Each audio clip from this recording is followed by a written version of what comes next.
Assalamualaikum warahmatullahi wabarakatuh. Alhamdulillahirabbil alamin. Wassalatu wassalamu ala asrofil anbiya'i wal mursalin wa ala alihi washabbihi ajmain. Pertama-tama dan yang paling utama, marilah kita panjatkan puji dan syukur atas kehadirat Allah Subhanahu wa taala, yang mana pada pagi hari ini kita masih diberikan nikmat kesehatan dan supaya kita dapat mengikuti perkuliahan online ini. Tak lupa selawat berangkaikan salam kita hadiahkan kepada junjungan Nabi Muhammad SAW yang telah membawa kita dari zaman jahiliyah ke zaman yang terang benderang seperti saat ini. Semoga dengan memperbanyak selawat kepada beliau kita mendapatkan syafaatnya di kemudian hari kelak. Amin amin ya rabbal alamin. Perkenalkan, nama saya Medina Amanda, saya sebagai moderator, dan rekan saya Putri Ainur Rohima dan Sri Kandi Tirtawening Harahap sebagai pemateri. Baiklah, kita masuk ke dalam penjelasannya. Pengertian asbabun nuzul. Menurut bahasa, asbabun nuzul berarti turunnya ayat-ayat Al-Quran.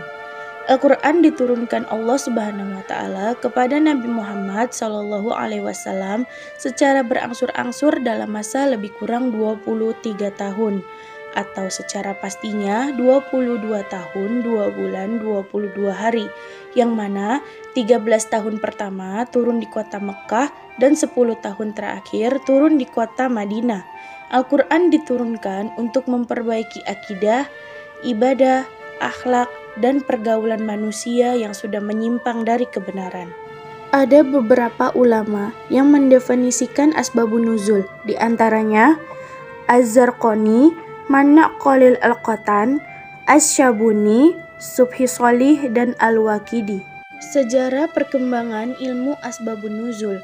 Sejak zaman sahabat, pengetahuan tentang asbabun nuzul dipandang sangat penting untuk bisa memahami penafsiran Al-Quran yang benar. Karena itu, mereka berusaha untuk mempelajari ilmu ini. Fungsi dari asbabun nuzul untuk memahami Al-Quran. Al-Wahidi menjelaskan, tidaklah mungkin mengetahui tafsir ayat tanpa mengetahui dan penjelasan sebab turunnya.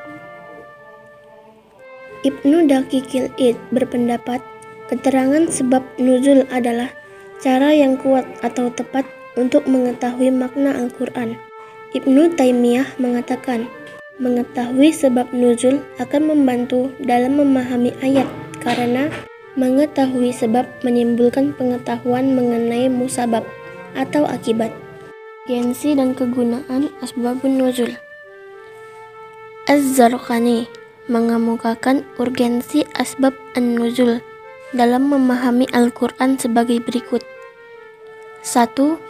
Membantu dalam memahami sekaligus mengatasi ketidakpastian dalam menangkap pesan ayat-ayat Al-Quran.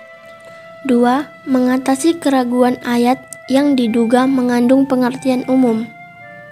3. Mengkhususkan hukum yang terkandung dalam ayat Al-Quran. Bagi ulama yang berpendapat bahwa yang menjadi pegangan adalah sebab yang bersifat khusus as-sahab, dan bukan lafaz yang bersifat umum al-lafaz. 4. Apabila lafal yang diturunkan itu lafal yang umum dan terdapat dalil atas pengkhususannya, maka pengetahuan mengenai asbabun nuzul membatasi pengkhususan itu hanya terhadap yang selain sebab. 5. Mengidentifikasi pelaku yang menyebabkan ayat tersebut turun. 6. Mempermudah untuk menghafal dan memahami ayat Al-Quran, serta untuk memantapkan wahyu ke dalam hati orang yang mendengarkan. Baiklah, kesimpulan dari materi kami adalah asbabun nuzul adalah sebab-sebab yang melatar belakangi terjadinya sesuatu. Meskipun segala fenomena yang melatar belakanginya terjadi sesuatu bisa disebut asbabun nuzul. Namun, dalam pemakaiannya, ungkapan asbabun nuzul khusus dipergunakan untuk menyatakan sebab-sebab yang melatar belakangi turunnya Al-Quran. Demikianlah hasil presentasi kami. Assalamualaikum warahmatullahi